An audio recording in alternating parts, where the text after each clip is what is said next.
Greetings and salutations, friends, and welcome to a spicy day special for today. Yes, we will return to entertainment and geekdom news next week as, well, we're going to be gearing up for quite the interesting year with the Halo TV show coming out, and I goddamn called it, Kyle. It's recently been leaked that apparently they are planning to take off Master Chief's helmet.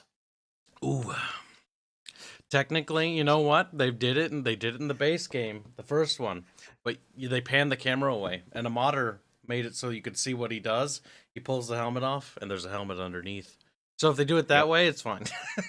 If they do it that way, I'll clap, and I will happily admit I was wrong, and I will praise them into the sky for that, because that would be a deep in joke right there. But That'd be I doubt it. the only one, considering that the whole plot is alternate universe bullshit, so it doesn't even matter.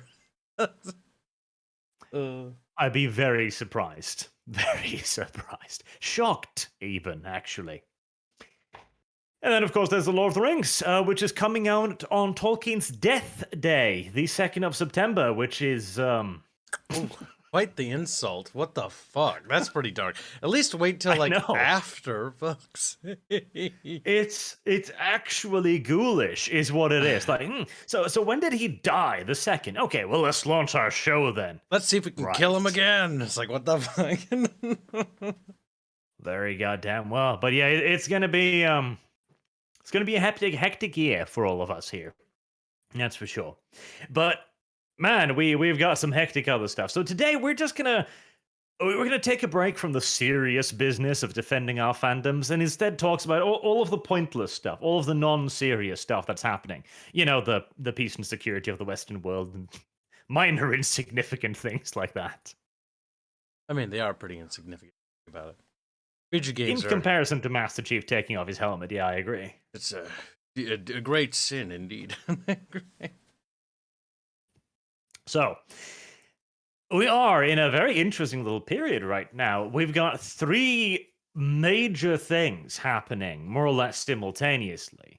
We've got the Canadian truckers, which is what we'll start with. We've got the Ukrainian situation, which is spiraling rapidly out of all predicted control, and Amazon drops Black Lives Matter like the dirty cum-stained rag that it is, as the IRS is beginning to throw glances their way. So, quite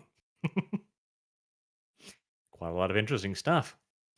So let's begin here with the truckers. What do you know about the truckers, Kyle? Well, I know that they are protesting. I haven't been following it too much, but I did hear troubling rumors the other day that somebody got trampled, some old lady. Yes, we're not going to show the footage of course, that. I have seen it, but there's some conflicting reports at the moment, and this has to do with Trudeau's effort to break up the protests, which we will get to a little bit further on. But yes, they sent in the mounted police to scatter the protesters. This is a thing they do. They just drive horses into the hordes of people, basically to scatter them. And an old woman with a walking cane was trampled by half a dozen horses. So yeah, that's great PR right there. Probably dead, if I had to guess. Or in critical. I've seen reports suggesting that she's dead. I've seen others suggesting that she survived but was wounded, so I don't know. That's pretty messed up. Yeah, it's very messed up. It's extraordinarily messed up. And the thing, too, here is this situation is so hilariously polarized. It is actually ridiculous. So I had you bring up this article here, which this is the Washington Post, a fairly far left outlet. And could you just read me that headline, Kyle? Opinion: Canada must confront the toxic freedom convoy head on. That's the toxic freedom convoy. It'd be one thing if they put it somewhere else or they tried to bend the words, but no, they just call it the freedom convoy, which really just doesn't make them look good. It kind of makes them look really, really, really bad. And yes, I'm familiar with this rag. We've looked at this toilet paper crap before. The whole democracy dies in darkness slogan. I know. Isn't it beautiful? The irony is palpable. It's actually genuinely delicious, in my opinion. You've got that Washington Post: democracy dies in darkness, opinion piece. Canada must confront toxic freedom convoy. See, the problem Like, is, it's a parody. the Canada, like they're like Canada must confront this. Well, who's Canada? This is Canada. These people are Yep. Canada. These people are Canadians, yes. Yet the news outlets and the media that I have seen always tries to demon. See, I already know. I know the synopsis, right? Tyrannical government going too far again. See, I don't even need to keep up. Like, it's just predictable. It's like a poorly written story, and it's Trudeau on top of that, who's inept as hell. So, either way, like, this whole thing is ridiculous. And the fact that they're like trampling on people, they're abusing people when these people haven't even done anything. Because God forbid if they had done something, these media outlets would have ran with it and I would definitely be aware of it. They haven't done shit. Probably just simply stood there. Yeah, that's the thing. There was a brief little period when this started where they showed some footage of far-right protesters, truckers with Nazi flags and all kinds of crap. And it was 5 dudes standing away from everybody else, and they were there for like half an hour and then disappeared. Ah, feds. And immediately everyone was like, oh, the feds have gone to Canada. I wouldn't be surprised. But yeah, that disappeared pretty quick because the truckers appear to have actual genuine grassroots support, and people are rejecting the idiotic notion. And there's the other thing too. So I'll put up the send you the next article here in the link channel. Gotcha. This is the divide we've got. So on the one side we have toxic freedom convoy, and then we have Canada's truckers are fighting for the liberty of all people. This is one of those fascinating conflicts in human politics where we have two sides that are so completely radically opposed to one another that there is no middle ground at all anymore. Yep. The pendulum is swinging too hard either direction. Because hell, I even agree with the sentiment. Right now, I have not seen the truckers do anything wrong. I haven't seen them say anything radical. I haven't seen them do anything radical. I certainly haven't seen them trample people with horses yet. They do actually appear to be fighting for freedom, straight up, against a demonstrably tyrannical government. We'll get to some of Trudeau's measures a little bit later on. But it's still fascinating how sheer the divide has become here, and how ludicrous it is too. Like toxic freedom convoy. Yeah. It is something interesting, isn't it? The fact that this has gotten worse. And honestly, I don't know about you, but my opinion is this all started back in 2016. Like, it was always kind of radicalizing. It was always, doing that throughout my entire life, but I didn't remember seeing people throw such vitriol and such hatred until like 2016 elections rolled around the United States.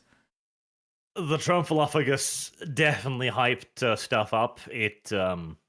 It was a moment when the people who had been winning now for a very long time suddenly got some serious pushback, and it looked as if the right, quote unquote, was taking back institutions, and that ramped up the verbiage and the vitriol dramatically.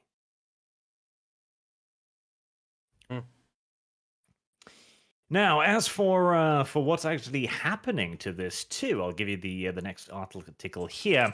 So Trudeau is invoking emergency powers in a bid to end this protest.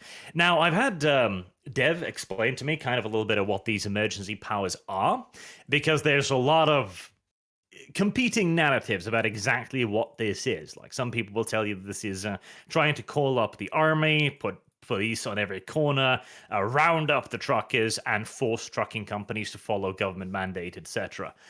It appears to be a bit more limited than that. There are some things that the Canadian government can now say, like, to the tow truck companies, which previously refused to remove the Canadian truckers, that now they have to do it. Otherwise, they'll be in violation of their contract with the government, and then they'll be sued and probably prosecuted for it. Yep. Isn't it strange? This is what it's like when you don't have a Bill of Rights or anything to protect you. Now, that's just these emergency measures you're talking about. Are these the same emergency measures they've used twice before, or like once in World War One, once in World War Two, and another during a riot of some kind? Yeah, they've been used 3 times during the Yeah. two Okay. world wars and during the Oak Something Hill riots, I Yeah. think. Yep. That's So one. these are not invoked easily. Yeah. And what's strange is you compare those, right? You have 2 global wars and you have one massive out of control riot, right? And then you have Mhm. just a bunch of people standing around doing nothing. Yes, Literally doing nothing. literally. The contrast couldn't be starker. Like you say, 2 world-spanning conflicts and a massive riot and a bunch of people in cars.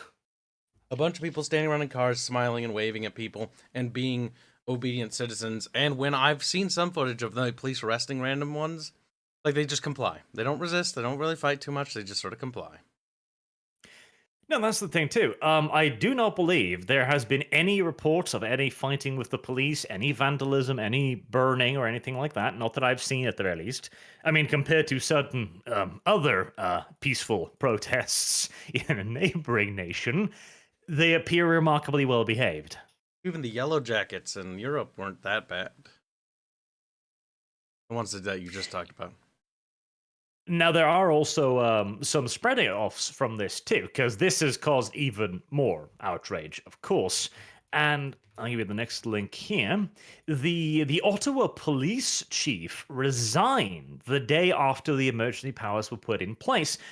And nobody seems quite sure as to why, beyond that he has apparently reached an amicable settlement with the city. Right. He's either corrupt, B doesn't want anything to do with this, or something fishy's going on behind closed doors. It's not good, whatever it is. Yeah, it very much so appears as if somebody got told to walk because they weren't willing to do what was quote unquote necessary. He's like, that's unlawful, and he's like, I will make it legal. But someone. And on that point, next link here. Yes, they will make it legal as the emergency powers have allowed them to freeze the truckers' bank accounts now. This seems remarkably unlawful. Remarkably, honestly, just beyond words. You think that, see, I have to ask this question. At what point are people going to be pushed because of people like this, because people like Trudeau, because of their tyranny? At what point are people going to stop standing around? Well, that is the question. Because they're where's pushing the pain it. threshold? Because, like, that's the fear here. Like, and when things are going to get messy, these people are going to get what they deserve. But, like, that's the thing. Like, there's a totally peaceable solution here that can be done right now. Yet they're choosing to do all the wrong moves. Oh, my goodness. That's kind of funny and kind of sad at the same time. Yeah, no, like this is an extraordinary measure. As I believe, let's see here. Yep, we've got the next article here talking about they've seized $20 million in cash. That's the order now. Now this includes the fundraiser, I believe, that was cancelled. Excuse me, doesn't include the fundraiser that was cancelled because they had a GoFundMe page where they were raising funds and they had raised a lot of money until GoFundMe said, "Hold on, excuse me, we don't support occupations." Quickly, a lot of people pointed out, of course, that they did do that during the whole Chaz thing in America, but details. Don't worry about it. And I want to point out here too. So a lot of people have been talking about the possibility of using cryptocurrency and Bitcoin to support the truckers. In fact, I think they received a like $8,000 donation just yesterday from anonymous sources. The Canadian government is now putting pressure on the Bitcoin companies. Like they are trying actively to freeze cryptocurrency, and they do now have a legal ruling from the Ottawa Supreme Court, I believe, to do that. So this will be very interesting as well. How will they do it? Do they have the power to do it? And if they do, how? Again, are they going to ask the companies and be like, please don't. Because there are, of course, cryptocurrency trading sites. You know how you have to have a way to get access to your cryptocurrency. If you can't turn it into fiat money, then by and large it'll be useless for you. At least in a scenario like this. Mm-hmm. Yeah. That's. I mean, it's really a question of how far are they willing to go, and that's the problem with governments like this. That's the problem with the Obama administration. Like, he stuffed the generals with political generals. He stuffed the courts with political people, and now we're faced with problems because things are going to get more politicized in our own country. In the same case, this kind of stuff has been happening in Canada too. Like, they've been, cherry picking, weeding out.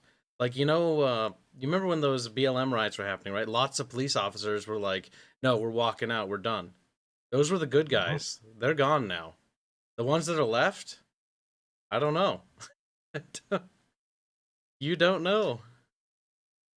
That's the thing. You don't know. Like, the good police officers appear to have already left, and the ones that stay now, especially in Canada, these are the ones that are willing to take any order, even if that is riding down peaceful protesters. Unlawfully, too. This is something that's going to be a serious moral dilemma in our time. We're going to have to weather. And worst yet, too, this is a excerpt I sent you here from Twitter from one of the Canadian governmental meetings. I listened through this, and the text above is correct. She says that parts of the Emergency Powers Act will be proposed as actual legislation and will be put forth on a permanent basis. And that includes the ability to freeze bank accounts and to talk to crowdfunding platforms so that they will scan donations and make sure they don't go to the wrong causes, and also that financial institutions, e.g. banks, must also look into who is using their services. So we are now literally at the point where the government is trying to get the bank to stop you from doing business with them if you're on the wrong side of politics. Yep. It's reaching such an extremity that they're leaving very little option for the protesters at this point. They're going to have to do whatever they're going to have to do to make this right.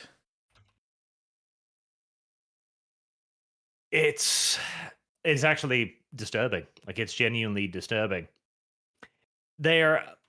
This one is. I'm here. I'll send you this one. Right. So this one, the 10 stages of spiciness.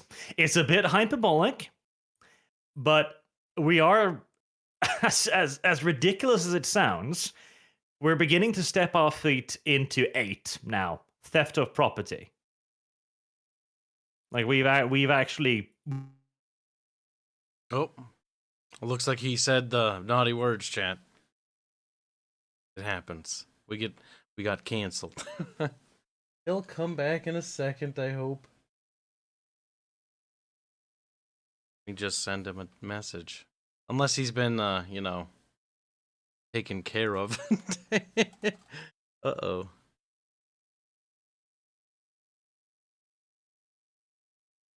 This is not good, little lads.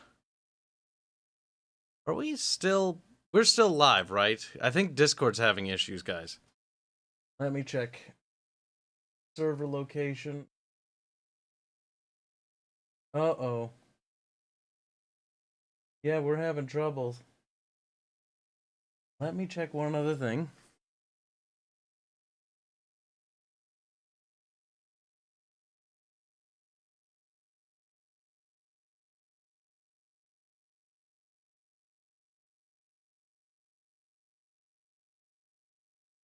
Interesting. Well, I don't necessarily know what's going on, but if we have to, we'll have to pull the plug. Hold on a second. I've got... Oh, hey, back. There we go. Discord's hicking up, but not for you. I think that one is actually for me. But we didn't lose internet connection. Optimistic. Oh no, it was definitely a Discord signal cut. Because I lost connection to Discord. I still had connection to the internet. Must be regional server problems. Carry on. Where did we get to? Okay, so I was busy trying to figure out what was going on, and you were saying hyperbolic. You were, saying all the words to be safe. Yes. The 10 stages of spiciness. Yes. So we'll begin over from there. The 10 stages of spiciness, which many of you probably already recognize. Number 8 is beginning of murders, theft of property, trial massacres. Now, we don't have number 1. This one. We don't know, at least. Let me pull this up for chat. Yep. I've seen this. Because we don't know if that old woman was actually killed by the mounted police. And we have to presume it wasn't intentional. But theft of property, yeah, we are at theft of property right now, where the government is asking the financial institutions, the banks of the nation, to seize people's property with no legal grounds. They just go like, hey, we have emergency powers, take his money away. Like, yeah, that is theft of property by any definition. Yeah, don't worry. Only 2 more nice little steps to go to sadness.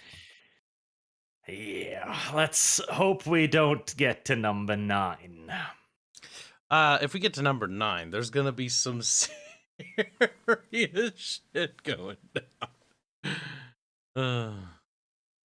That is the hope. And then the next article is there from the NBC News. That is, of course, what is happening right now, where the Emergency Powers Act are in. The Ottawa police minister dude is out, so he's no longer pushing any brakes, presuming he was.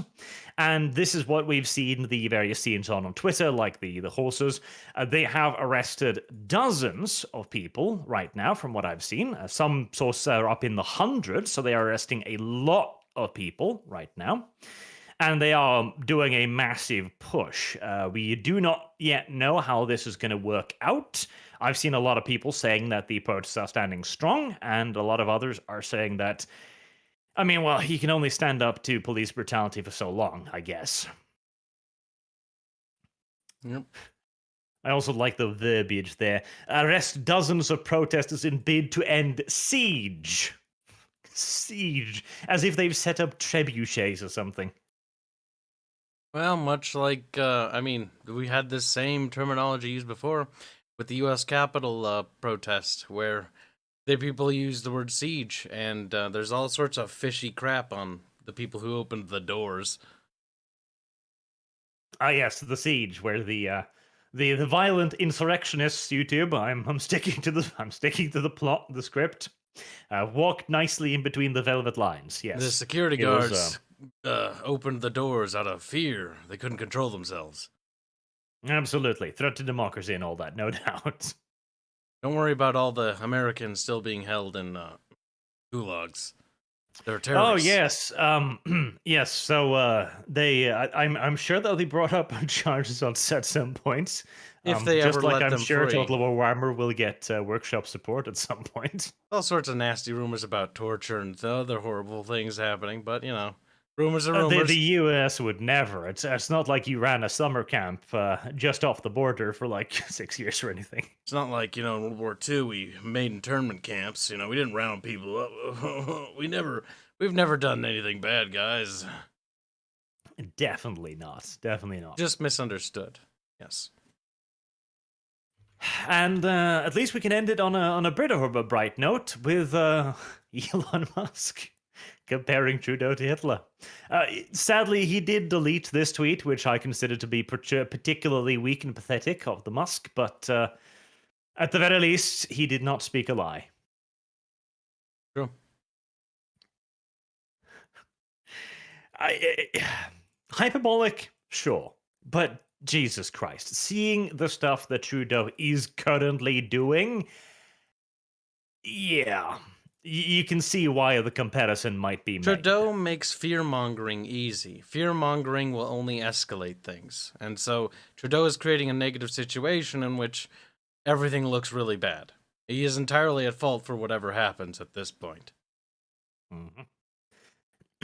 No, I genuinely do hope, because apparently also Trudeau is currently in a minority government, and from what I can understand from Dev, so Bear, take this with a mountain load of salt here. It comes from very unreliable sources.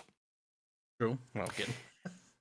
But apparently, due to running a minority government, if the majority of MPs that are currently in a coalition with Trudeau's party decide to withdraw support, then there will be new elections held according to Canadian rules. So I hope so. I mean, there's a lot of people disavowing him, a lot of his own politicians are disavowing him, and a lot of other cities are canceling all corona mandates. So I'm kind of hoping he does get brought down.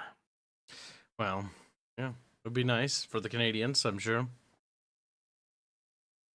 The chat confirms that Dev is correct. A rare occurrence, but nevertheless a beneficial one. True.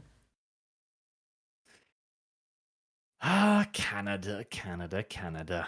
It's not a very Well, look, it's got a silly flag. You know, it would make a couple of states. I think annexation is the preferable outcome here. it does have a very silly flag. Like, you can't really deny that, frankly. Even Canadians can't really deny that. They're kind of like, yeah, it's kind of cringe. Like they know better. Over here in Europe, like, we put like lions and shit on our official weaponry. We put crosses and crusade nonsense. Canada's like, what should we put it now to make them believe? See, Why? We're kind of like the Europeans. We do stripes, except we added little stars. True. Complicated shape. But I do. I wish the truckers all the best, because they've done something really remarkable here. Like, they have shown Trudeau's far left authoritarianism to the world, and hopefully they'll succeed in actually getting him torn down. Now, what isn't mentioned, of course, and this is one of those mainstream media little memory holes, is that there's also protests going on in France right now surrounding this as well, and they've been going on for damn near years now. Like, France has been in a near constant state of revolt. That's the yellow jacket thing, right? Just to confirm. Yes, there's a bunch of things at the Yellow Jackets, along with other sympathetic protests. You know, it's funny, right? The West may have defeated tyranny, in World War II, right? But we just sort of like, wow, and in the Cold War, we defeated the Red Empire. But then, after all the big bads are gone, well, who's left to fight but ourselves? Mm-hmm. And we certainly are fighting ourselves. All right, having talked about the truckers and Godspeed to them, what's the next horrible thing that's going on? Oh yes, that Oh boy. that little game of chicken going on in my backyard right about now. Why? Why, Kyle? Why? British president urges sanctions against Russia before possible invasion. Listen, we need to sanction them before they invade. Okay. I do like that. It's like, well, we should punish them first. The easiest cock block, if we want to end it real quick, is just accept Ukraine into NATO, and then, well, they're literally cock blocked. But that's complicated, and also that just means they're going to be another drain, because barely any of the other nations carry their weight in NATO. Like, it's a miracle NATO's even still around, because the United States carries the majority of that burden. As long as you're willing to pay us.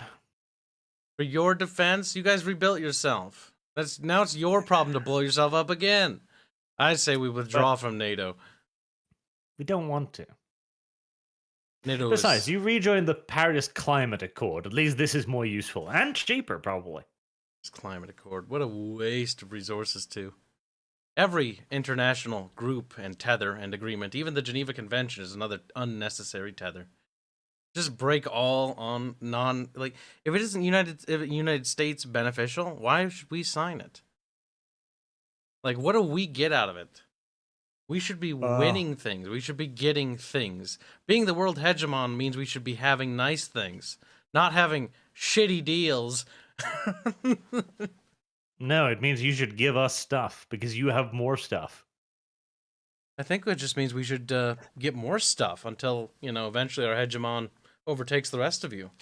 As Incorrect. That is Keep natural giving us stuff. selection, okay? As our society evolves, if it continues to do so, I guess, one nation state will eventually dominate the others. We are on top. We dominate you. China. Pfft, get out of here. Get out of here with that Winnie the Pooh bears crap. Now, of course, America is doing some interesting things. So this one came out a little while ago. So Zelensky here, whatever his name is, that's the president of Ukraine. He's the one urging for sanctions. He's the one asking for weapons. And to be fair, I can understand why with 125,000 mechanized and armored Russians on his goddamn border. But then he made the very interesting statement that he claimed that Russia would invade, I think it was on the 16th of February, and that he had been told this. Then the 16th came and went, and no Russian invasion occurred. And he then mentioned that, oh, no, I was being ironic. It was a joke, in an international, disaster, right? I've decided to pour gasoline onto the fire. Isn't that funny? He's just a clown. So I decided to make a quick little quip here at the war. It's like, okay, this is a weird conflict. And who was he told by this? Because apparently he said he had been told by who? Who told you this? Putin? Biden? Israel? God knows anymore. That's a good question. And it leads us on to the Biden question, because Biden is now also convinced Russia will launch an invasion of Ukraine. He's like, this flipped awfully quick. Because I remember, like, a couple of weeks ago, the entire narrative was Russia being Russia, right? They were like, we're Russia, look at us, big, strong, give us things. And that was the entire thing. Like, they entered into talks and was like, give us this, give us that. And the EU is like, no, don't wanna, etc. Business as usual, basically. And then suddenly America started escalating like goddamn crazy. And now you've got Biden going like, yep, they're going to invade. And the Russians are kind of sitting there like, holy shit. What? Oh my God. Are you going to bomb us first? This is an India site. I keep getting pop-ups. Fuck. Yep. That's why I don't have it in my computer. It's yours now. The script flipped completely, and credit where credit is due to Biden here. He is being a remarkably aggressive leader on this, to the point where I'm starting to wonder who wants this war the most, Russia or the US? Maybe both. It's a good plot twist. It hasn't been done in any movies, I swear. Maybe. Like, it's almost as if, because, well, there was another thing that happened recently as well. We can move away from the pop-up site. Be happy, Kyle. But the US decided to sell 250 Abrams tanks to Poland. Another pop-up. All these websites, even the American ones, like, please turn off your ad blocker. We're starving to death. It's like, good, continue to starve. US sells 250 Abrams tank. Yeah, what variant, though? Judging at the picture there, presuming that to be looks a correct, bit dated. No, that's an M1A2. Maybe I'm just used to seeing a desert camo. Maybe I'm just not used to seeing the whole woodland camo thing. That is true. Like, think about that. Hold on, back up a second. Remember when you'd see Cold War or video games and all the soldiers or in media would always be wearing woodland camo because, the whole Cold War would happen, in that sort of area. So there's woodland camo and stuff like that. Yep. And everything switched to desert camo. Now when I look at this tank, like I'm like, it looks different. Like, it looks weird. It looks older. It's woodland camo. If you want to see something really weird too, because that picture is a little bit misleading since that was taken a while ago. This is how they actually look, of course. Okay, so they are desert camo. That's better. That's what I was. That's what I'm talking about. That's exactly what I'm talking about. I do like the Abrams. It's such a cute little thing. I just love that. Like, they get shipped to Poland, and the Poles are like, "Yep, just keep the desert camo." Listen, they might come up through What's underneath Ukraine? One of the stands. Yeah, there. One of the stands. They might come up with Turkey. Yeah, I mean, sure. Why The not? Turkey stand. Fuck. Oh my god. My mental brain. Crimea. It's like a desert. Shit, I can't walk this Is back. it? No. I was unaware. I gotta Not admit. where it is on the equatorial line. Oh no. I had a brain fart. Well, But yeah, that's the U.S. seems to be stepping on the gas as much, if not more, than Russia. And Russia claims to be withdrawing troops from the border, but ironically, our media is, of course, telling us that they're not. And in fact, they're lying, which is a very interesting thing. Okay. Do we believe our media, which lies to us constantly that the Russians aren't withdrawing? Or do we believe the Russian media, who also lies constantly when it comes to Russia, who are telling us they are withdrawing? It's a wonderful game of double blind, really. does it matter who is right when we're still forced to go fight and die in some pointless conflict on the other side of the planet? Well, I mean, with the whole Afghanistan withdrawal, I'm sure there's a lot of billionaires in the U.S. arms industry that are feeling the strain. You know, Where they're can we sitting go to there and going like, war? "God damn it! What about the mortgage on my 7th villa?" See, the problem is with Ukraine is a very, like, strategically speaking, is in perfect striking distance of the heart of Russia's industry and everything. So, like, I mean, it would be a bloody fucking war, but it wouldn't be, like, terrible to just, because it's within strategic bombing. And as far as I know, like, Russia's plane department has fallen behind the waves. So the question is, are they actually considering it? Well, that's the thing. Like, let's have ourselves a thought experiment here, though, because there's some very interesting things going on. Um, we'll finish this up. Then we'll actually like discuss that because this is something that started happening today and yesterday. Okay. Mass evacuations in the Donetsk Republic. That's the little like breakaway republic that the Russians made after the totally not Russian soldiers walked over the border a few years ago. And it's currently being evacuated. Like trains and buses and everything is dragging civilians out of there by the tens of thousands. Why the hell are they doing this? And there's a couple potential reasons. Russia keeps saying that Ukraine's going to fire the first shot, so now they're emptying the Donetsk of civilians. Which means if Ukraine did fire the first shot, and this thing to the Donetsk officials have said like, oh no, there's only fighting men left in the city now, as if looking at Ukraine going, wink wink, legit military target, wink wink. Legit military target within easy striking. Wouldn't you like to have your clay back? Oh my goodness. See, Russia's sitting on a lot of military stuff. It's nothing to sneeze at, right? But, like, it's not the industrial powerhouse it once was since the Cold War. So I don't know why they would want to push a war now, of all times. Again, that's the interesting thing, because Ukraine's kind of thought the same thing. And in this article here, you can see that they've said that they will not respond to provocations. As if kind of recognizing that, yeah, no, we're not idiots, Russia. We're not going to shoot you first. Like, what the hell? Or Ukraine. Ukraine has been fucked throughout history. They're like the Poland that got never unfucked, but like, they did after the USSR's collapse. Yeah, kinda. Like, it's been continuously dicked from every direction now for a frighteningly long time. Poor Ukraine. They've got their sovereignty for now, but their Crimea is gone. Womp womp.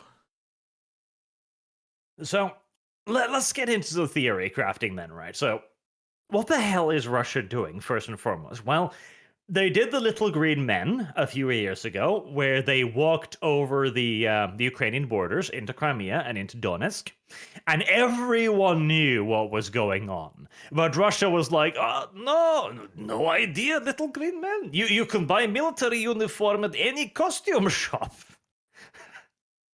It was... And the thing was, it was so painfully obvious it worked because everyone was sitting there going, what the fuck do we do? I mean, we know they're Russians, but it's not a war though. Like, it's unfair. Russia, you know, like their democracy and regrettably failed because the oligarchs and the previous people of power from the Soviet Union just sort of, rebranded. I mean, look, fucking Vladimir Putin is ex-KGB, and once KGB, always KGB. Mm-hmm. And hey, credit to Putin. It was a brilliant move. Like he pushed the. I bet you too. If so much as a single shot had been fired in return, like if a single firefight broke out, every Russian squad in Ukraine would be gone before sundown because it's not worth the risk. But he pushed it and he pulled it off, and he got Crimea, all of Crimea, just handed to him. Whilst the best part is he keeps saying, like, we totally didn't do this, whilst being in control of Crimea. Like, it's it's kind of beautiful. It's like, we totally didn't invade Ukraine. See, why do you own Crimea? Always Russian. This whole policy of appeasement bullshit. Like, what we need a president or a leader of European power that can influence the other nations to get their balls fucking together. And we need to force Putin to hand back Crimea, because there's no way, under severe pressure, would they keep it. Like, it honestly should never have been allowed to slide to begin with. That was bullshit to begin with from the get-go. Like, that is a clear and blatant land grab, and it's for military purposes. Crimea has access to a warm water port, which means that they can produce ships again. Do we really Crimea is fantastically positioned for the Russian Black Seas fleet. Yes. Which can support them down there. And that's not good. Crimea needs to be taken away. I mean, that's the thing. The only reason why Russia is currently able to lend aid to Syria is because they have Crimea. Because now they can ship their shit directly over there. Yes, and this is part of Russian imperialism.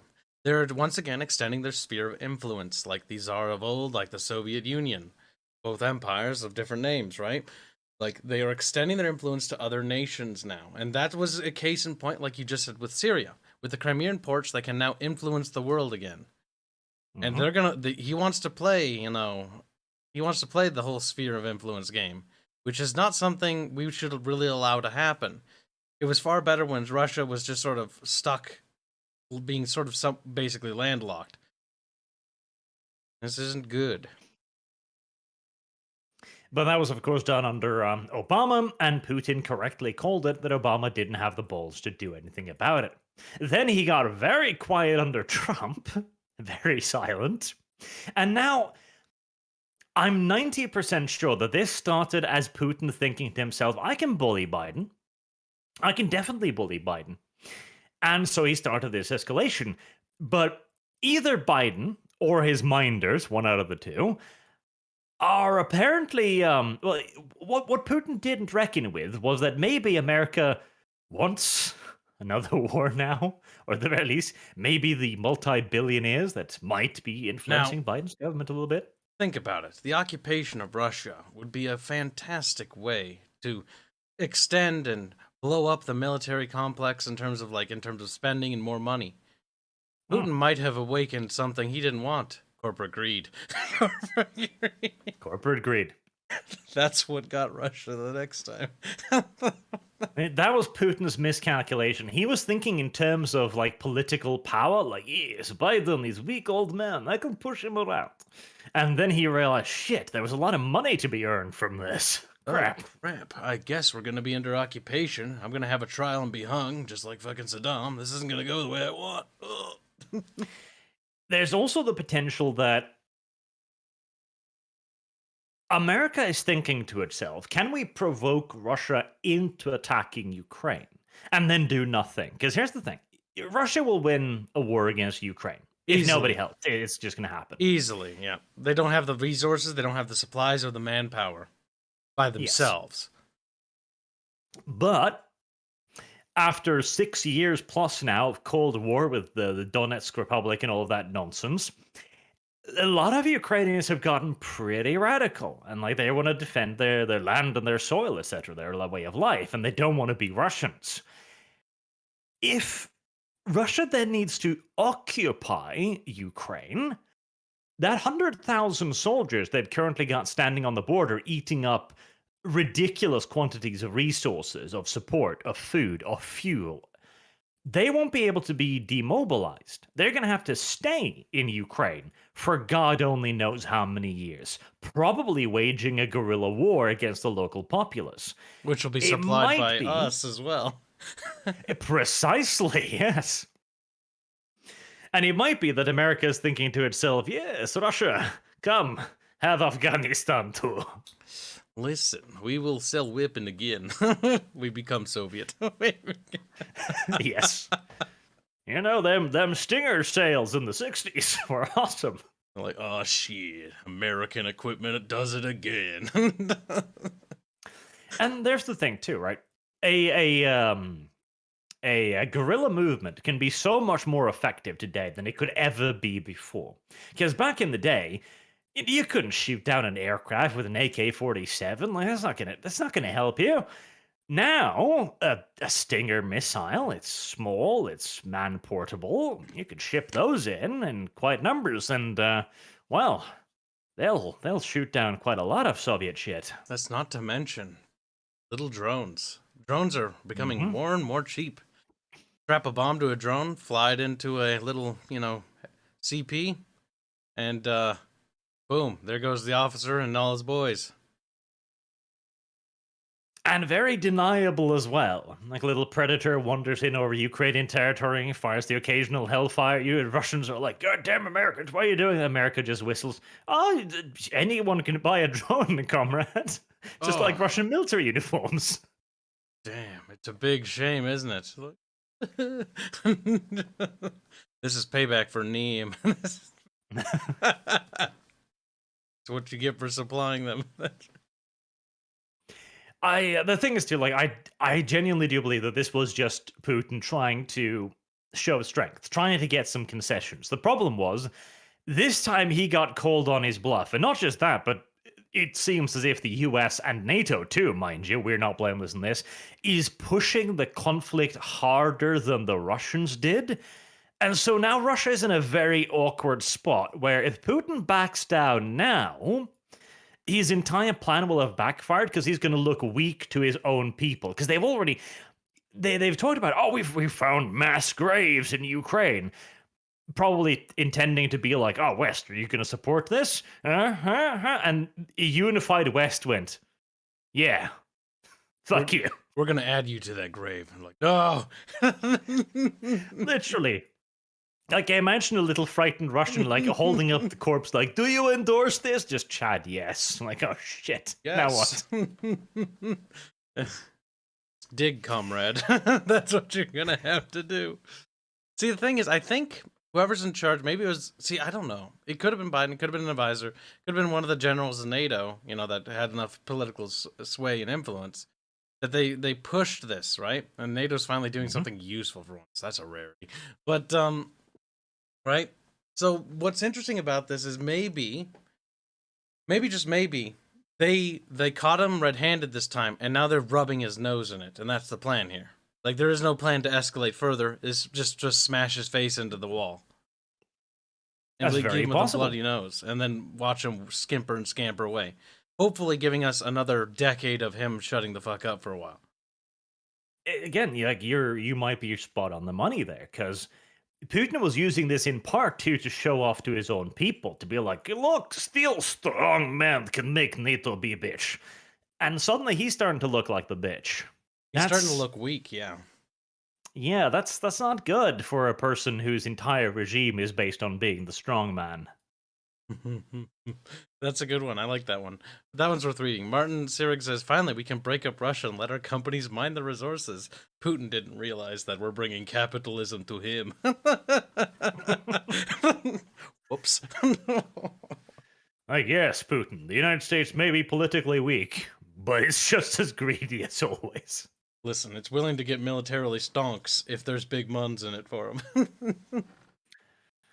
Now, the question is, though, how crazy is Putin? Because you could kind of argue that NATO is now putting him in a position where he has to secure some kind of win, or he's going to be just fucked on his home field. Like he might. They're bearing in mind too. Putin holds reins of power in Russia through a certain degree of public pressure, shall we say. Can he afford to be made to look a fool? Like how far is he willing to push this to save face? That's true. The poopa. The poopa. The Putin propaganda machine is remarkably impressive. Like, I've met a fair few Russians who are like, yeah, you know, the situation here sucks. But you'll meet some occasionally that are very much bought into the whole, like, Russia's Übermensch, everyone else must be, you know, exterminated kind of not mindset. And, like, it's Russia's drunk, yeah. Yeah, the whole stonks, you know, thing going on. So what's interesting there, right, is that I wonder if that's going to start to disillusion people from the propaganda, because they've been so enraptured in Russia pro-propaganda. Like, it's very easy to be blinded by it, because people will be like, oh, you know, they'll turn out the West because the West is kind of cringe, which, I mean, I don't really blame them. But they'll just like, well, I'll listen to other nation, Russia-based nation, because Russia, you know, tyrannical, based. Mm-hmm. But they look at that as the strong leader. And to be fair, you can kind of respect where they're coming from, because they want a strong leader. You know? Absolutely. Nobody likes a weak leader. And to be fair as well, like I will say this, NATO has been, they've been playing the provocateur too. It's not just Russia. Like the very fact that we are entertaining the notion of accepting Ukraine into NATO, that we're playing with that notion, that is a provocation to Russia. Because if we were to give Ukraine NATO membership, I mean, that will put Russia in an incredibly bad position, where the main base of their Black Sea fleet is within an hour's drive of NATO's armies. They're like you said, a lot of their industrial centers, their capital, like it will be placed within easy range of NATO. Yep. They are not going to want that. Like that is a real existential threat. See, I don't know. Putin went the wrong path down his focus pocus tree. Okay, he should have went down the befriend Ukraine path, because Yes. he made a huge mistake with trying to be like angry to him. Like, I don't know why he went down that. He could have gone down the olive branch thing, try to win Ukraine over, make them an ally instead of an enemy. I suppose he was probably a bit trapped by, again, the strongman persona. You know, the strongman can't be shown to be all nice and cuddly with the lesser states, the lesser Soviet satellite states. There's also the thing. Here's the thing too, right? We kind of dismiss Ukraine's military chances in this conflict, but the Ukrainian army does have some fairly decent equipment, like their upgraded the upgraded tanks they've got, the T-80 models, the T-90s, not bad. They do have some combat aircraft, and they do have now a lot of brand spanking new American Javelin missiles. Yes, all the free arms they're basically getting from this tension thing. See, I now understand more. The more I think about it, Ukraine's pushing this more and more because it's free, modern military state-of-the-art hardware. Mm-hmm. Oh yeah, it's free stuff for them. So yeah, they're gonna push the conflict a little bit further because they can get more equipment out of it, and therefore Putin won't be able to bully them around so much easy next time because they'll have a much more well-equipped army. Also, their troops seem pretty dedicated, like they as a people, as in they're willing to fight, unlike Afghanistan. That's the other question. So they've made themselves a pretty major army right now. They've got like 250,000 dudes under arms, but a lot of those are not proper frontline formations. Yep, logistics. And they also brag that they've got another like 250,000 reservists. So theoretically, they could bring up an army of 500,000 men. Theoretically. The problem is that in a modern war, numbers are just not that important anymore. I mean, 500,000 men sounds really impressive, But if you can't move those 500,000 men because of airstrikes, because of artillery superiority, because of enemy tanks, IFVs, They're gonna be suppressed. Yep. yeah, they're not going to be able to. And once they're surrounded, because this was the thing that happened during World War II as well. The Germans didn't have an army the size of France, yet they absolutely manhandled them. Mobility is the name of the game in a modern war. Yep. I do not think Ukraine will be able to stand up to Russia. Like, I think mean, yeah, if it were to be an invasion, it would be a blitz. It would be a drive on Kiev. And there's another big thing, too, and that's that massive goddamn river splitting down Ukraine. Mhm. If the Soviets manage to cross that and take Kiev and then basically entrench along the river, that other 250,000 reservists won't be able to do shit. And Russia will have grabbed another huge portion of Ukraine. Yep. But I think if Russia actually does this, the West is not going to be able to tolerate it again. I mean, maybe they will, but I sincerely doubt it. Like, as much as we rag on all the morons in charge, these people, the generals and stuff, have valid lessons from World War II with the whole appeasement policy thing. Now, Absolutely. I say that, and we still handed them goddamn Crimea. But it's one of those things where he's asking for his second helping. And this time, we've seen proof. This time we've seen that they're actually, yes, they are not bending backwards for now. Based on what we've seen. You only work with what we got, and that's what we got. Mm-hmm. I don't know. Before this, when Russia was doing like military operations in White Russia or Belarus, I knew there was no chance of a war because you do not announce that you're going to invade. That's the dumbest thing you can possibly do. If it looks like Russia is going to attack, then Russia's not going to attack. That's an almost ironclad rule. But it has grown awfully quiet as of late. Like right now, I'm on a 70% sure they're not going to, but with that 30%, Putin is put in a bit of a corner, and the Russian army has suddenly grown very quiet. The thing is, attacking Ukraine is probably the dumbest thing Putin could do, in my opinion, because the whole thing is like you'll drag. Oh my gosh, like you're basically hoping, fingers crossed, right? From his point of view, from his shoes, right? From what we know, he's hoping to God that nobody gets involved. Yeah. Because if he goes to that point, there is no going back. Yep, he's in. Like you can start it. What was that saying? You can start a war when you please, but it won't end when you want it to. Nope, it will not. And so, like everything he has done up until now has always been controlled, always been in a position of power, always been in a position where he can walk back if he needs to. This takes away everything he's ever done. The ability to walk back, the ability to, have a position of power. Because once he does this, there is no going back.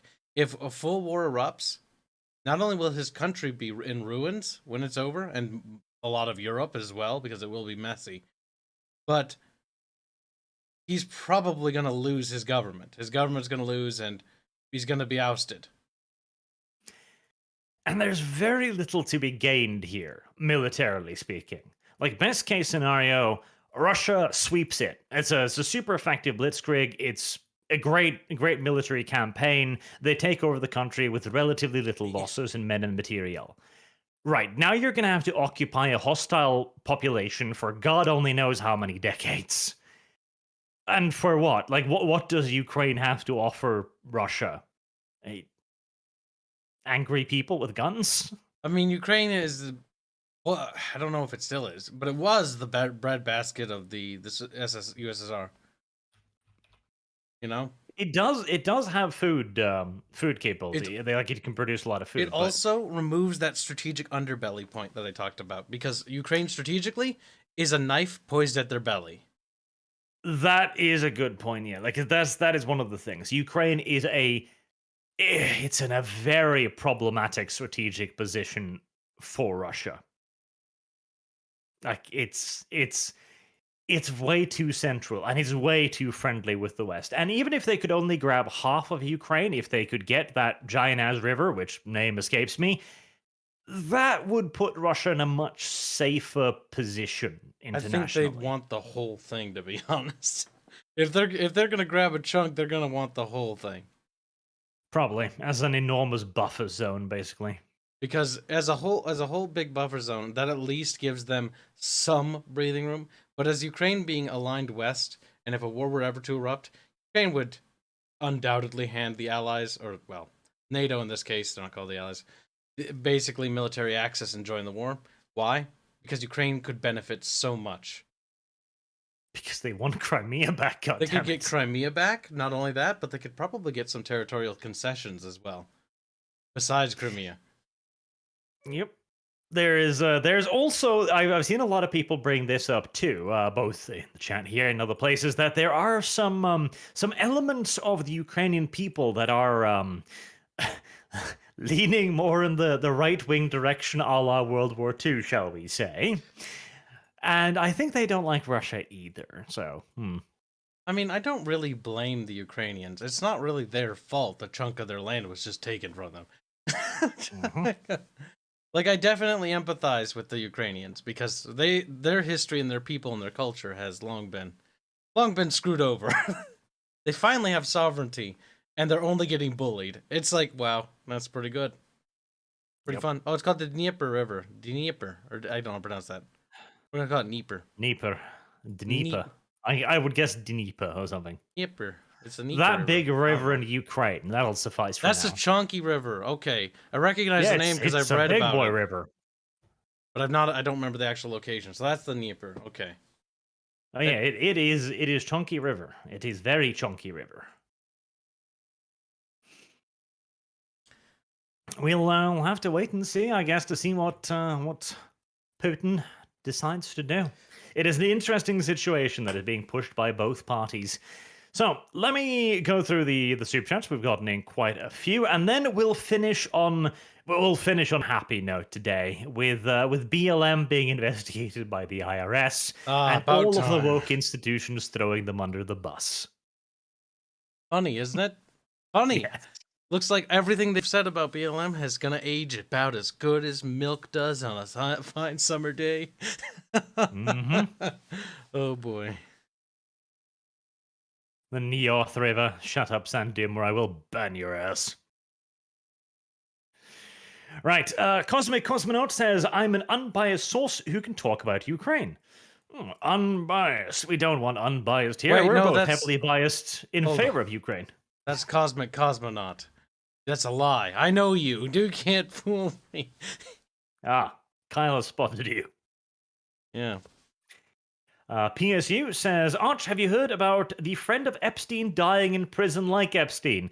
To put this in terms that you two will be okay with, I've heard mysterious rumors of another acquaintance of Epstein being found dead in his cell under heavy surveillance, yes. It's strange how they all just pass away. It's tragic, you know. There's a suicide epidemic going on in American prisons. Until everything's covered up, it won't end. Maybe it's the food. I don't know. Maybe. Sandoom says, hello, Arch, and hello, Kibbs. Hope things are going well, and that you, Arch, have fully recovered from the brutal boredom that is Warhammer 3. Man. Like, I've got into this big-ass discussion with V over this, and he basically bent the knee to my point of view eventually, which is good to see, of course. You beat him enough. Good. And the thing is, too, right, I can see the qualities of Total War Warhammer 3 to somebody who hasn't played Medieval 2, who hasn't played Rome 1. I can totally see the appeal, right? Because by itself, standalone, in a vacuum, I'm sure it's a pretty good game. But for somebody like me who knows the history of CA, man, it's released without the Grand Campaign. It's released without modding support. It's released with a new terrible UI. So Yep. I can't see it as anything but a massive letdown. There are so many problems with the game. Like we went through them after we did a stream. We brought Arch along. And we did it together to see how it was. The big multiplayer campaign, right? The 7-player one. There's so many problems with this feature that we'll talk about at a later date. But it's so poorly thought out. Like, they take a step in the right direction. They add what people ask for, which is bigger multiplayer battles. They add siege battles. They add all these things we asked for, which is good. But they've somehow, instead of taking a step forward, they took a step backwards, or in some cases, 2 steps backwards with the tower defense mechanics and all that other crap. Where it's like, what have you done? Like, you're turning it into like a tower defense phone game. Like, what is this crap?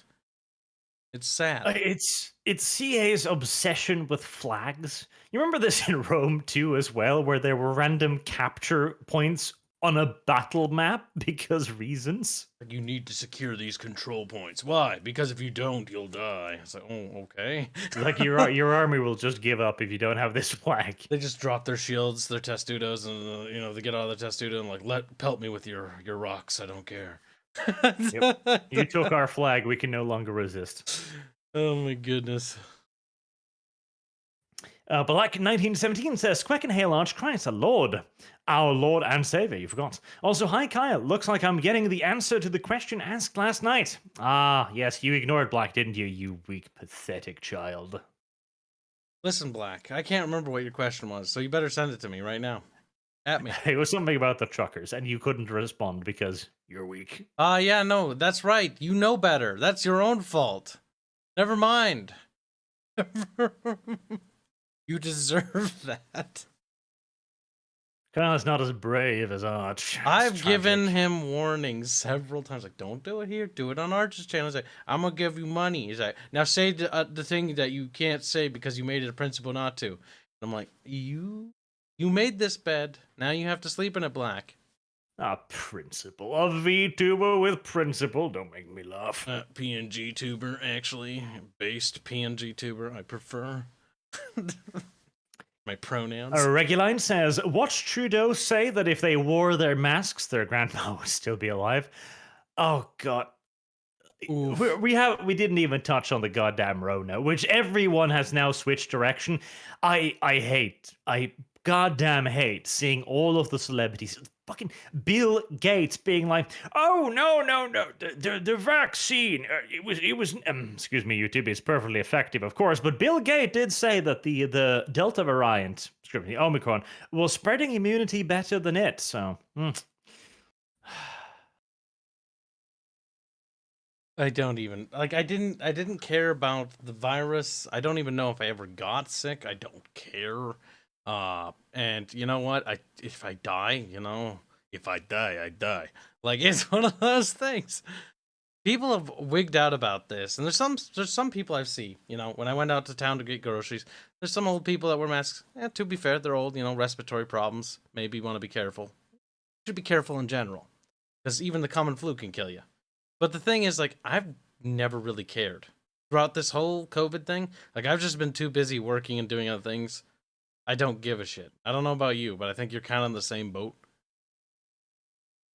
It is dumb, and I am glad that it is finally over. For now. For now. There'll be a new virus. For the time being.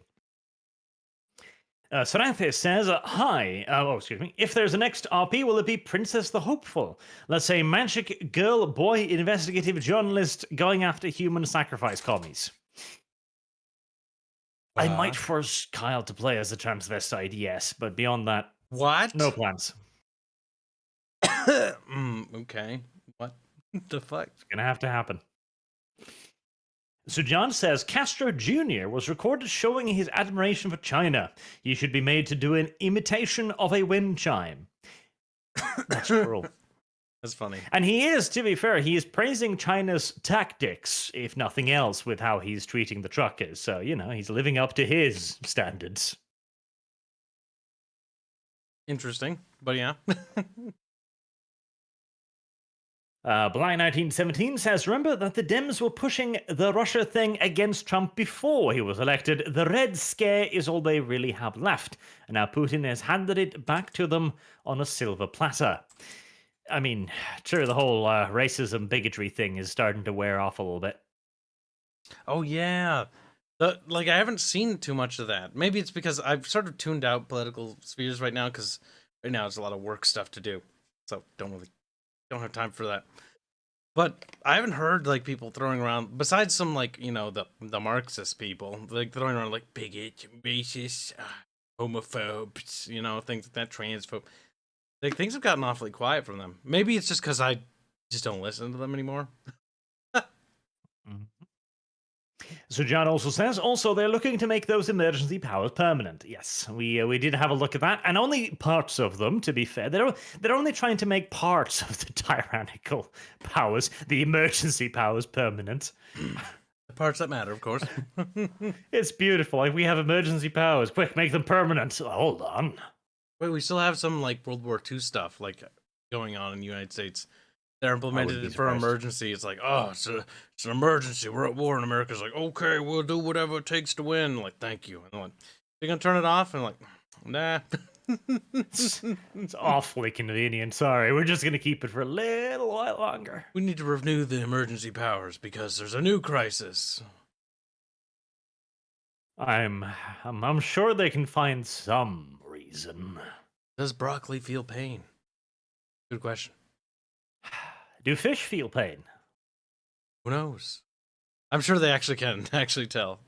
I think that's confirmed that like a lot of plants actually do because of how they react. But that's like how the definition of pain does stuff. Like if there's fire, plants will lean away from it. Apparently, they've studied. That's just weird. I didn't know that. Yeah, that is weird, and I don't know. Plants are like, it's like they're just leaning away from the fire. Like, I want to burn. I don't know how I feel about that. Plant I don't Man, know if I sad. want to feel anything about that. Feel bad for Plant Man now. Plant Man getting fucked. Why would it, Kyle? Why would it lean away from the fire, Kyle? Probably because it doesn't want to burn. Yeah, but why wouldn't it though? Like it gets to be like, I can turn into pollen now. Oh, I can be ashes. I can be eaten by the other plants. Ah, perfect. Hey, some flowers want to die, okay? It's just so they can turn into beautiful nourishment or something. Oh, that's a good point. Vegans will have to starve. No, vegans will have to starve now, said DRM Metal Blood. That's true, because plants actually do feel pain. That means if you eat plant, I guess the vegans are going to have to just die. Everything they do is murder. Everything. With such a guilty conscience, I don't know how they can carry on. And I see a spicy lad in the Streamlabs there. Fine. Today I'll read it, since we're doing the spicy shit.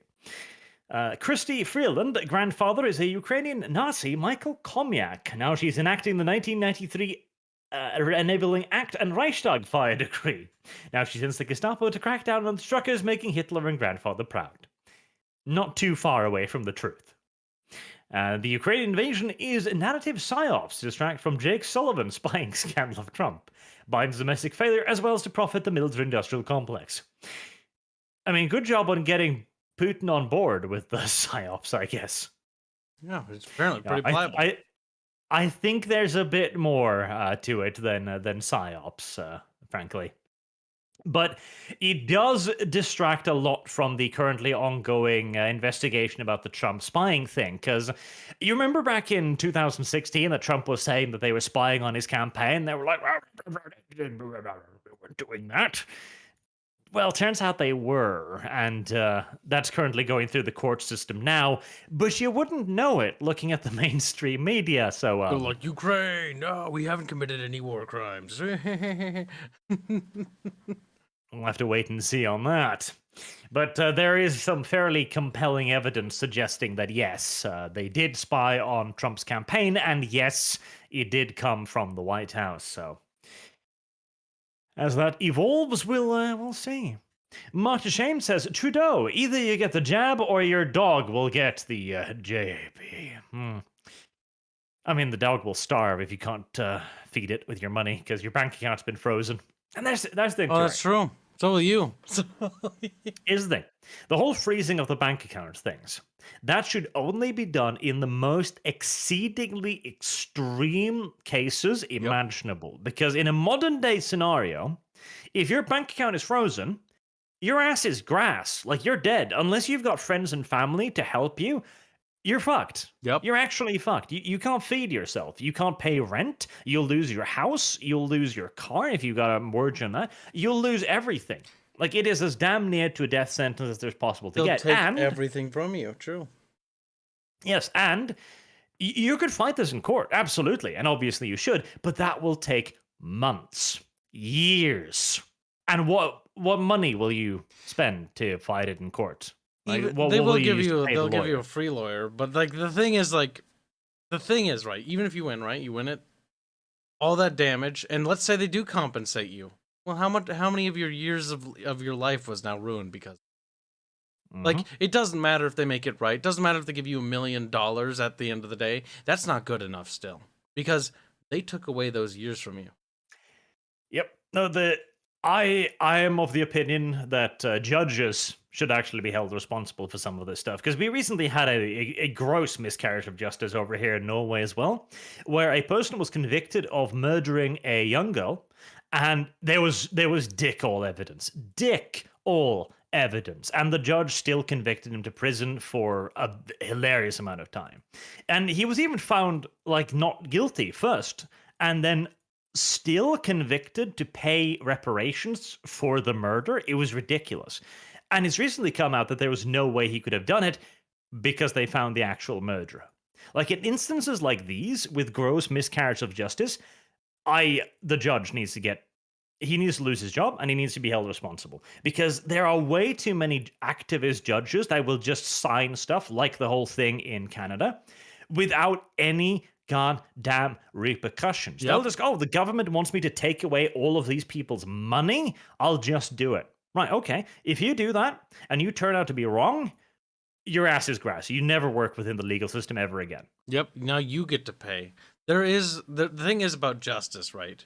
Justice is a funny thing, because what is justice? Justice is righting wrongs, but it's also making sure that those wrongs don't happen again. You know?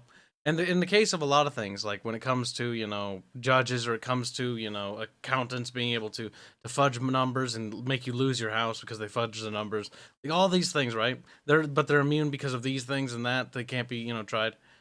Even if you get your money back, like I said before, is that really justice? Did the person who committed this crime against you, did they actually, pay for what they did? Because that judge ruined that man's life, was going to sentence that man, basically end his life in misery. Mm-hmm. What is justice? If it compensated, that's not justice. Justice is making that judge pay for what he did. And there's the thing too, like, we give these people extraordinary powers, and with those powers comes extraordinary responsibility. And if you don't have any potential backlash against your actions, I don't trust that person. Like, oh, you can just do whatever you want and there'll be no consequences. Okay, right. You are not to be trusted with this. With that kind of power should come that kind of consequences as well. That would make freezing people's bank account a lot more difficult if the judge could lose his job over it. Not only that, but they shouldn't even be allowed to, in order to freeze someone's bank account, you should have irrefutable proof, that they have done something so heinous that it requires you to do that. Because what you're doing there is you're cutting life support. Mm-hmm. That is effectively, in some cases, pushing people. That could be considered murder if that person dies because of that. Pretty bad. Yep. Anyhow, moving onwards again, Maranga2 says, "This is my thank you, Mun, for trying out Saga. There are things you did bad. No, they weren't. We did everything perfect. But you did well, considering you didn't read the rules." We did read the rules. That's just false. We read the rules. Yeah, You didn't that's watch weird. the stream. The rules were so poorly written. They also the in-game thing we apparently had was a translation of another manual, so there's that too. Yes, so we're reading a poorly translated rule book that left certain things too ambiguous. Mm-hmm. Very true. Very sad. Mark DeShame says, "Kibbs, we need to ask Arch about cold weather survival, because it seems like we will be sent to a summer camp on one of the islands in the Hudson Bay." I don't know. Barge can help you with that. Don't worry, Kibbs has scout training. He'll live at least a week. True. At least a week. Yep. Lancelot652 says, wow, Canada feds work only fast, only 20 minutes in, and Arch has been silenced. Yes. Yeah, that's when we lost connection. They tracked Kyle's internet, so I'm fine. Aw, she. Give man next. Cyber Anime Alien has a message retracted, so I'm guessing Susan got pissy with that, or he pulled it back himself, either or. Mark Shame says, I mean, the BBC will say the honking was worse than the Holocaust, so E's tweets wasn't that hyperbolic. I have seen some pretty ridiculous nonsense around that, like the honking is, it's violent. You know, on that note about his tweet being taken down, right? I thought of something. You know, it's entirely possible his tweet got reported, and he didn't necessarily want to remove it, but he was forced to remove it. Possibly. Possibly. Because that's happened. I've made spicy memes, and they're like, remove it. I'm like, oh, okay. Rangi says, the best Canadians can do is hold strong on their protest and record as much as possible. Remain peaceful. I entirely agree. You just have to expose the government for what they're doing. Hopefully, Trudeau will have to pay with his job. I mean, hell, if not, a nice long sentence in jail, preferably. Out of his foul, Arch, you want me to help kick off World War III? No. I may be able to do so. Either do so...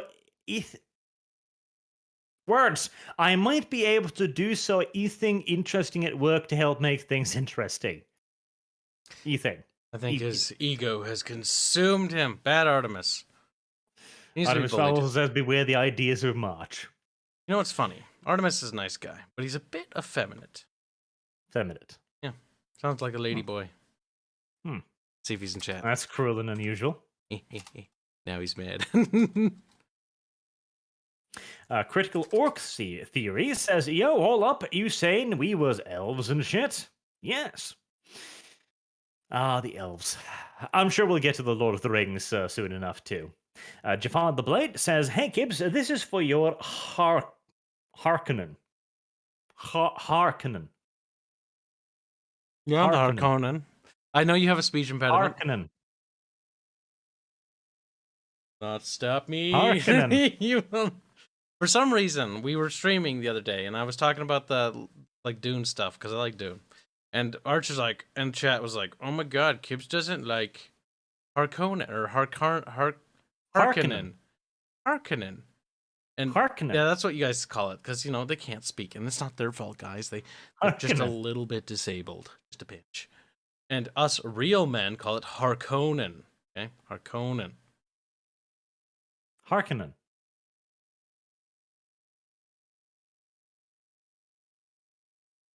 Just keep saying Harkonnen at him. He'll break eventually. You can't break me. Sarathis says, by the way, all those javelins and M136 launchers sent to Ukraine, they are reaching their expiry date. Cheaper to ship them than destroy them. This is actually true. I know a person who runs what I would like to call a racket, frankly. They're one of the big delivery people to the Norwegian armed forces and also the Swedish as well. They earn as much money, if not more, destroying out-of-date military hardware than they do selling it, because it all requires very special methods for detonating it safely and getting rid of it and storing it and recycling it, etc. And it costs an arm and a leg. And it's kind of retarded too, because the military is in a little bit of a bureaucratic bind where they can't get official clearance to fire off a lot of that ammunition in practice, in training, where it would actually be useful, because that needs to be cleared by like 17 different bureaucrats on the way up the ladder. So instead of firing off that tank shell and having a person learn like, oh, that's what it feels when the tank actually fires, instead they pay thousands of dollars for somebody to detonate it in a bunker somewhere. It's very dumb. Boom. I mean, maybe it's fun to blow it up. I don't know. I mean, I'm sure it's fun, yes, but I don't think I would pay somebody else to do it. He's like, I'll do it. Do it myself. Ryong74, nothing outside the state, everything inside the state, all for the state. Justin Trudeau, probably. At the very least, he's close to it. Sentinel Rex. Ukraine is the eternal hostage for Russia. If you always give in to Russian demands with just the threat of invasion, why would they invade?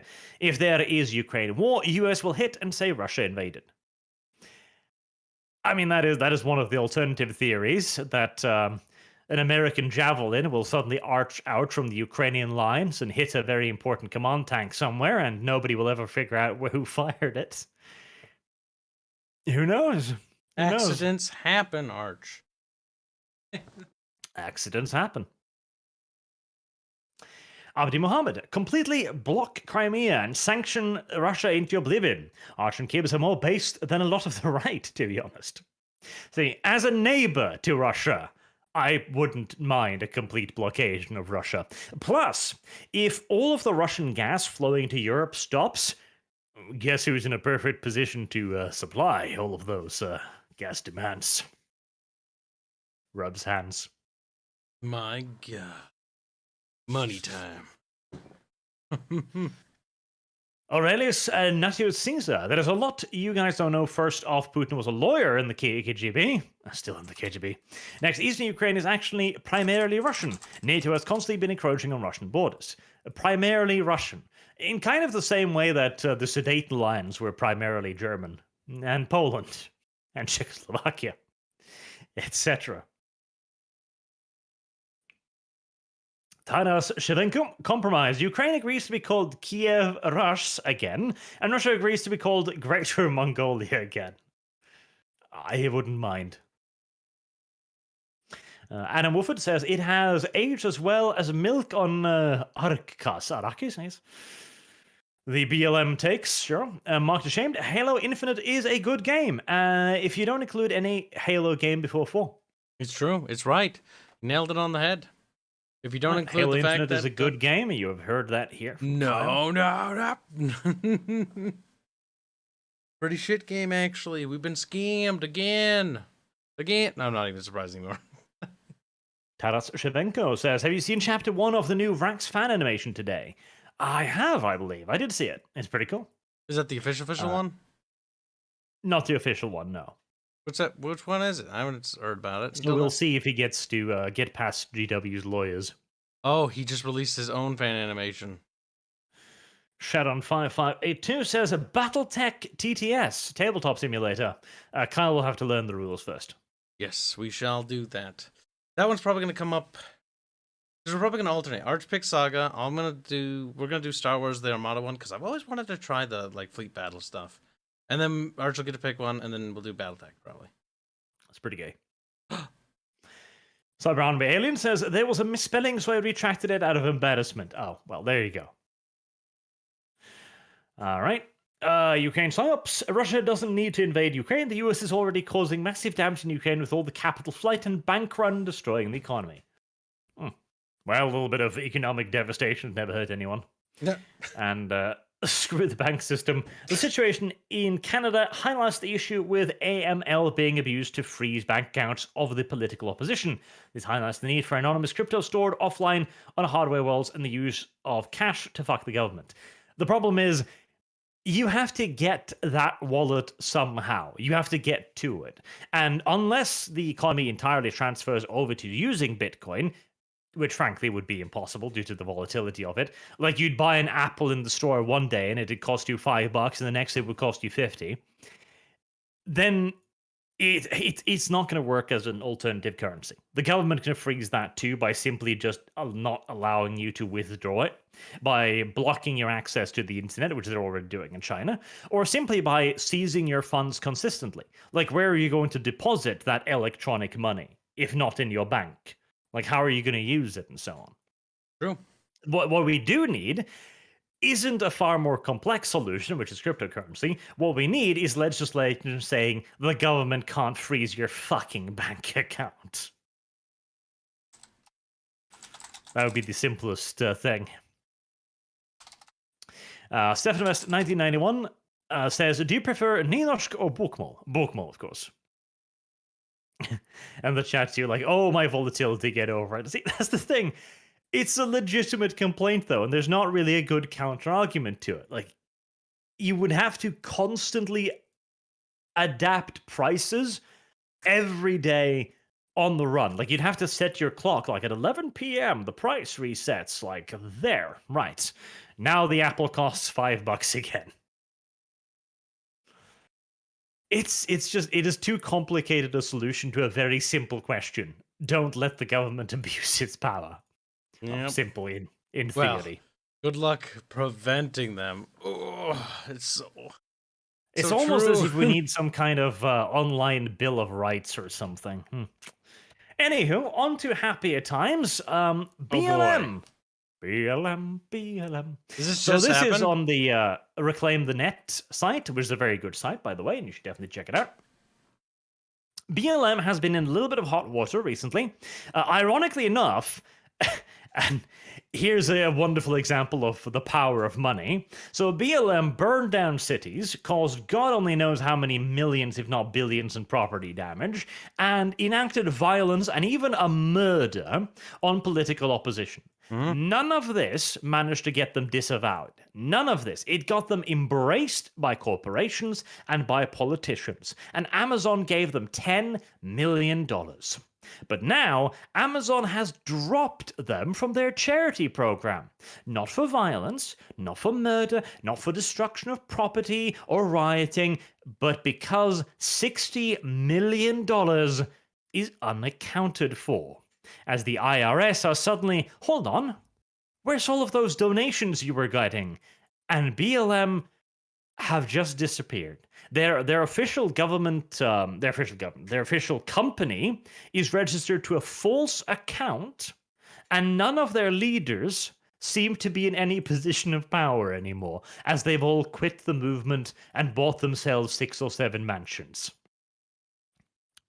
Yeah, I did hear that. Like, it very much is one of those things where it's like the movement itself was a sham from the beginning because BLM, Black Lives Matter. Well, when didn't they? When didn't anyone's life matter? By extent of how the law operates, everybody's life matters. You know, more or less. So it's one of those things where it's like we already have reached that equality thing. This is the problem with a lot of these movements, right? These ideologies. These people originally were started by great men that came before, right? Like Martin Luther King, for example, that started these movements to bring equality and things like that. And then guess what? They won. They got what they wanted. We achieved these things, egalitarianism. People were able to be viewed equally for once. This was good. It took a lot of time, a lot of fighting. And so, yes, there's always going to be occasionally people that are racist here and there that are genuine. But who actually cares? There's just people, like, they don't like you because of this. Like, it's the same as if I go outside and somebody doesn't like me because, you know, they just don't like the cut of my jib, you know? Like, it's one of those things where it's like, there's nothing you can do to change that. You can't make them like you. And these movements and these ideologies no longer have a reason to exist. These people that are in them, also, that are still in them, don't have they need to justify their own existence. It also isn't, there's also weird stuff with the whole, like, Occupy Wall Street thing, and then conveniently all of a sudden race being mentioned thing. But that's, you know, a story for another day. But it's just, it's interesting, isn't it? How all this stuff, none of this matters. When did this matter? Like, when didn't they matter? Well, it's very interesting because I've been watching the remake of Fresh Prince of Bel-Air. Remake is a misleading term, really, but it's been making me think, and I'm gonna do a review on this once the Bel-Air show is like done with its run, so I can give it a fair shake. But in the 90s, when the Fresh Prince of Bel-Air came out, it was incredibly optimistic. Like, it was a comedy. It was simply race was not the primary issue at all.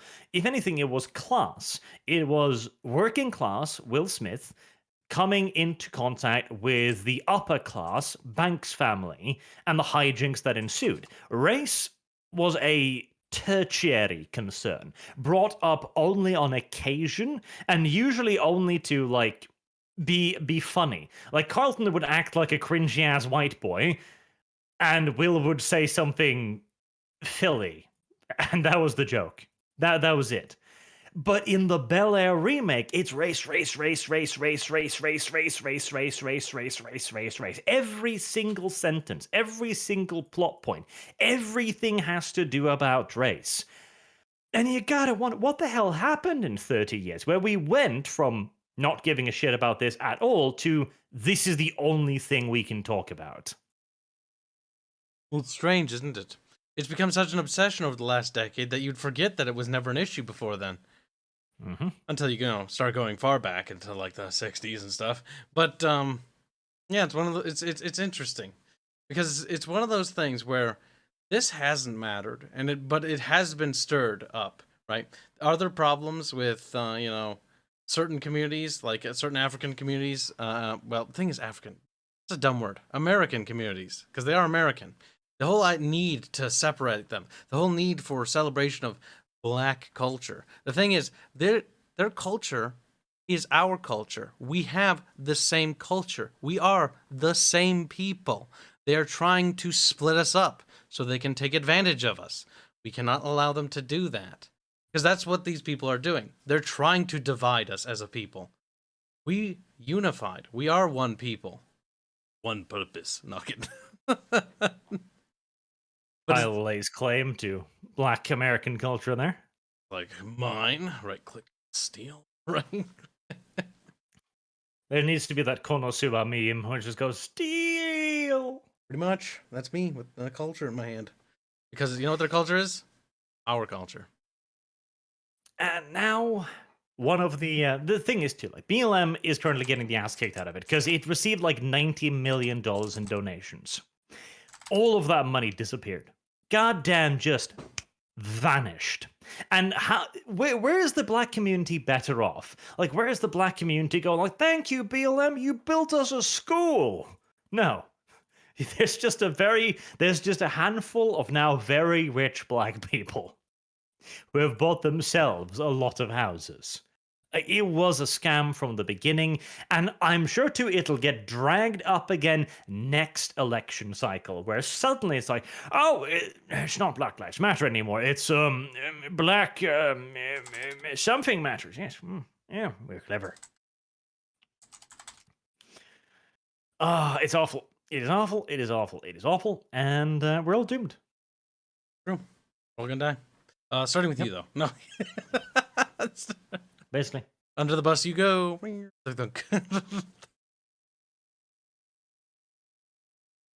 Man. Who owns the Black American NFT? That's a good question.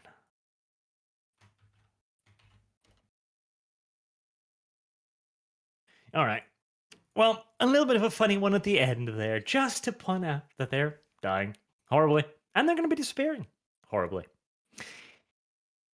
Taras Sheveko says, all this talk about freezing bank accounts, but nothing about Germany freezing their own energy sector by closing all their nuclear plants. Well, it's slightly off topic, but yes, Germany did close down all of their nuclear plants, and, well, then they figured out that they ran out of energy, and so now they're, digging up coal like crazy. Because coal energy. I do love that. It's like, we had clean energy, but we didn't like it, because, it could go wrong. So we decided to just burn coal again instead. Okay. Good stuff. All back to the chopping block. The thing about nuclear power, right? The absurdity of the whole gosh darn Chernobyl incident, right? Chernobyl happened because people were idiots. People were really, really dumb, and they did really, really, really stupid stuff. In the same case of the Japanese incident with their reactor. Like they were behind for updating their systems and everything and getting everything prepped for that what do you call it? They call it something else over there. Tsunami? Is that it? Water going blah blah blah blah. Whatever. The thing is, nuclear power is efficient. It is probably the cleanest energy we have, generally speaking. Like, it uses less, to produce, and honestly, because it's, uses water, with superheated water to generate electricity, like, it's fantastic. We can basically build them anywhere, and we can power so much with a nuclear power plant. It's insane. Nuclear power should be pursued further to maximize its efficiency. No, this is where you're wrong. oil. Burn oil. That's not gonna do, like, that's, I mean, we can use petroleum is actually super useful for so many things, right? But what if we could reduce the amount of things that need petroleum so that we can use petroleum for, like, things like rubber and stuff like that, and then instead find ways of making new fusion power, microfusion reactors. How about that? Let's push down that route. I don't know how we're gonna do that. That's just a hypothetical thing. Put it in cars. Damn. Oh god.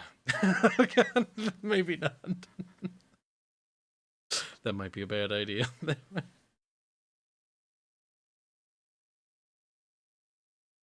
do you think of that? Pretty good? I think that we should burn more oil.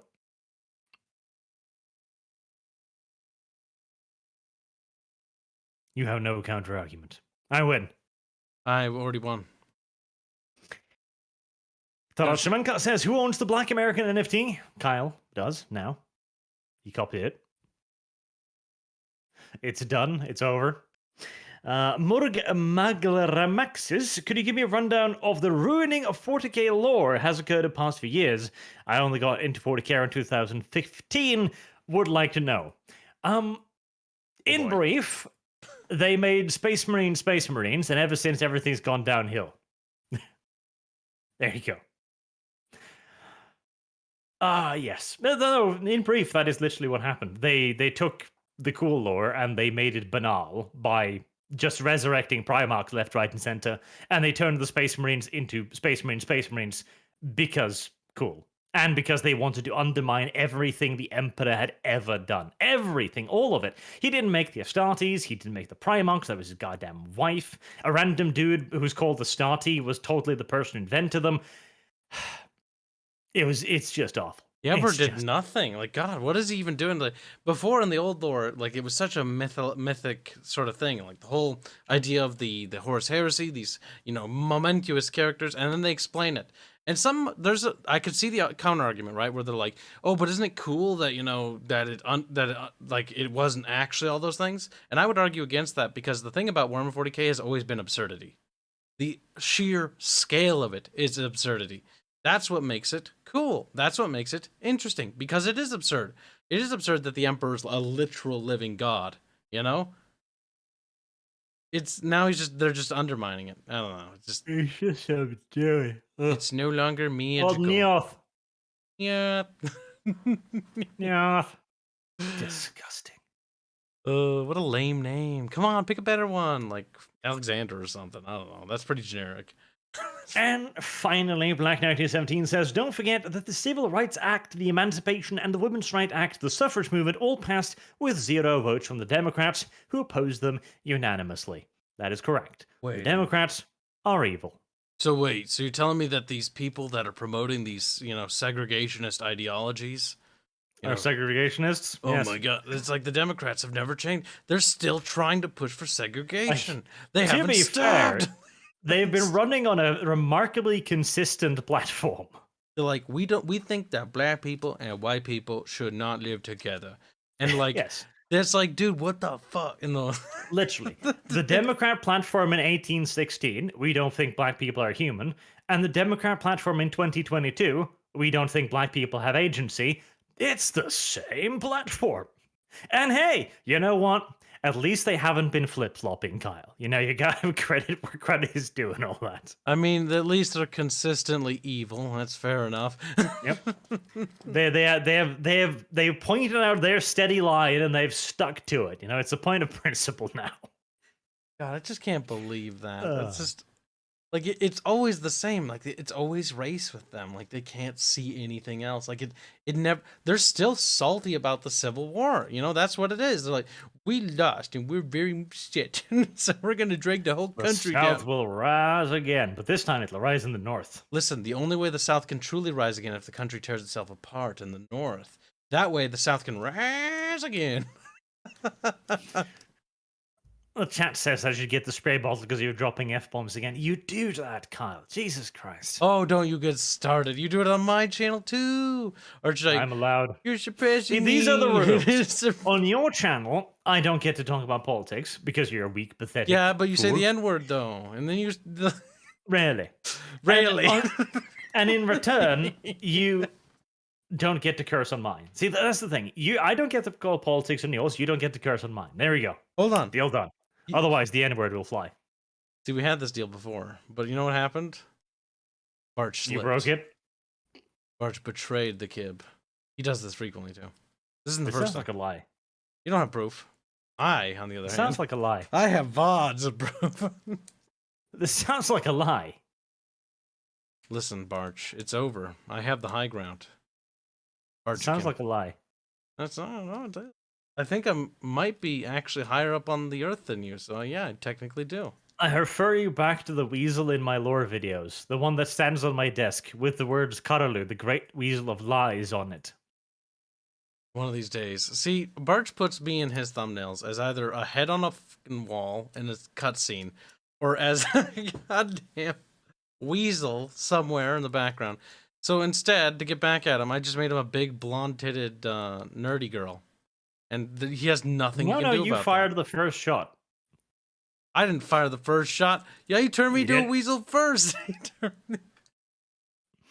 And lastly, Artemis Fowl says, what is more likely? Russia invading Ukraine or Arch accepting the new Kislev lore coming out of Total War Warhammer 3? Russia invading Ukraine. No question. Total War Sandhammer. And now we are done. Because I'm a little hungry now. Food time. A little hungry. Pizza time. It's time. Thank you all very much. Uh-oh. Don't end it yet. You're lagging. Ah! All right, wait. Kyle, is it me? stop it. Okay, you're better. Now, back to thank you all so very much for what, you know, that little voice thing you do. No, I'm just going to end the stream now because you ruined it. He's now self-aware about it. He's seed. Tears like,